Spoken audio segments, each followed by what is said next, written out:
छत्रपती शिवाजी महाराजांचे यशाचे गमक म्हणजेच त्यांची बलस्थानं होत. त्या बलस्थानातील बहिर्ची पथक हे मुख्य बलस्थान होतं. गनिमी कावा, गड किल्ले ही सुद्धा बलस्थाने होती, असे विचार सुधाकर इंगळे महाराज यांनी दुर्गराज रायगड इथं राजसदरेवर 352व्या छत्रपती शिवाजी महाराजांच्या राज्याभिषेक सोहळ्यानिमित्त आयोजित कार्यक्रमातील कीर्तनामध्ये व्यक्त केलं. इतिहासामध्ये सुद्धा शकुन आणि अपशकुन मान्य केले गेलेले आहेत. तसे वारकरी संप्रदायामध्ये सुद्धा शकुनाला महत्व दिलं जातं आणि त्या विचारामध्ये आज राज्याभिषेक सोहळा होणं हा स्वराज्यातला महत्वाचा शकुन असून या निमित्ताने दुर्गराज रायगड या ठिकाणी आम्हाला सेवा करण्याचा योग प्राप्त होतो. हे आम्हा सगळ्या वारकऱ्यांचं नक्कीच शुभ संकेताचं लक्षण मानावं लागेल. वारकऱ्यांचं आराध्य दैवत म्हणून पंढरपुरात त्या पांडुरंगाकडे पाहिलं जातं, पण महाराष्ट्रामध्ये नव्हे भारतामध्ये परमात्मा पांडुरंग म्हणून कुणाकडे पाहावं या भूमिकेचा श्रद्धेनं इतिहासाच्या भूमिकेतून जर विचार करायचा झाला तर दुर्गराज पंढरीमध्ये येऊन छत्रपती शिवरायांच्या चरणी लीन होणं म्हणजे पांडुरंगाच्या चरणी लीन होणं. दुर्गराज रायगडवर येऊन राजसदरेवर टाळ वाजवायचा होता म्हणूनच त्यांना जन्म मिळाला असं म्हटलं तरी वावगं ठरणार नाही. मुळात आपल्याला जन्म मिळाला तो रायगडच्या या राजसदरेवर सेवा करण्यासाठी मिळाला. रायगडवर येऊन टाळ वाजवण्याचं परम भाग्य आपल्या जीवनामध्ये आहे. रायगडवर येऊन जर आपण इथं सेवा केली, आपण कीर्तन केलं, हरिपाठ केला, पाऊल खेळला, टाळ वाजवला, मृदंग, गायन, वादन, कीर्तन केलं, खऱ्या अर्थानं आपला जन्म सार्थकी झाला. नाहीतर जगणारी मंडळी भरपूर आहे. जन्म मिळाला म्हणून जगायचंच आहे. कसं तरी जगण्यापेक्षा शिवरायांच्या चरणी लीन होऊन जगावं.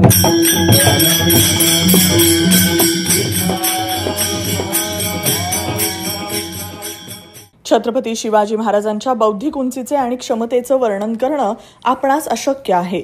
बुद्धीचे वैभव अन्य नाही दुजे, हे संत ज्ञानेश्वर महाराजांनी बुद्धीचं जे वर्णन केलंय ते शिवाजी महाराजांच्या बुद्धीकडे पाहून केलं असेल, असंही गौरवोद्गार कीर्तनातून त्यांनी काढले.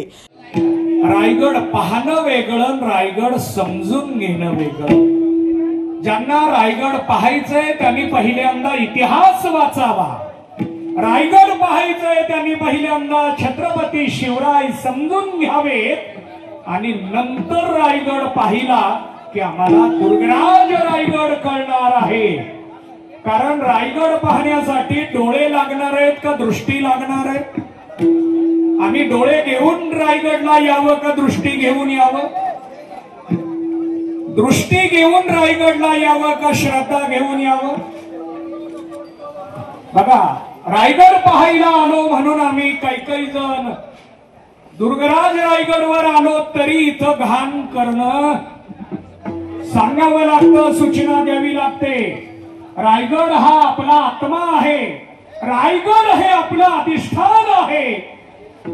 रायगड हा आपला स्वाभिमान आहे आणि हा स्वाभिमान ज्यांच्या अंतःकरणात मरेपर्यंत होता त्यांना इतिहासानं मावळा असं संबोधलं. या कीर्तनासाठी दुर्गराज रायगड इथं रायगड प्रतिष्ठान सोलापूर यांच्या माध्यमातून शिवाजीभाऊ भोसले यांनी नियोजन केलं होतं. कोकण कडा मित्रमंडळ यांच्या वतीनं सुधाकर इंगळे महाराज यांचा सन्मान करण्यात आला. ज्योतिराम चांगभले, गुरुसिद्ध गायकवाड यांनी मृदुंग वादन आणि बळीराम जांभळे, कृष्णा महाराज चवरे, ज्ञानेश्वर माऊली भगरे यांनी गायन सेवा केली. कार्यक्रम यशस्वी करण्यासाठी सचिन भोसले, ऋषिकेश धामरे, अजिंक्य मोरे, चैतन्य मोरे, शिवानंद जाधव आदी पदाधिकाऱ्यांनी परिश्रम घेतले.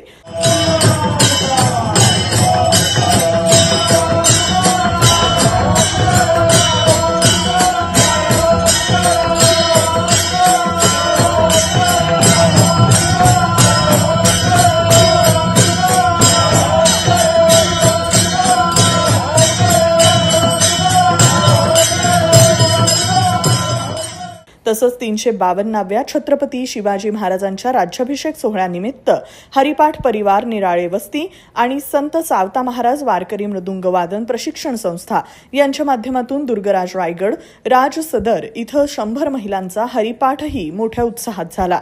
यासाठी बळीराम जांभळे आणि अनिकेत जांभळे यांनी परिश्रम घेतले.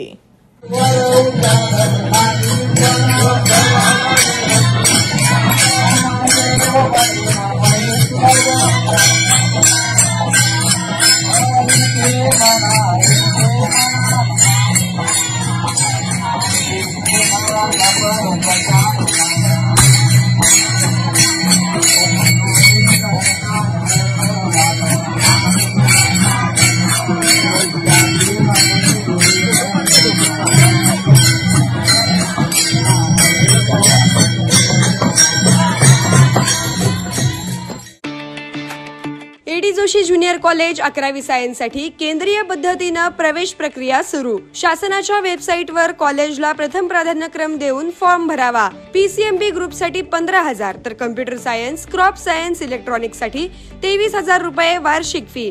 99% जास्त गुण मिळवलेल्या विद्यार्थ्यांना संपूर्ण फी माफ.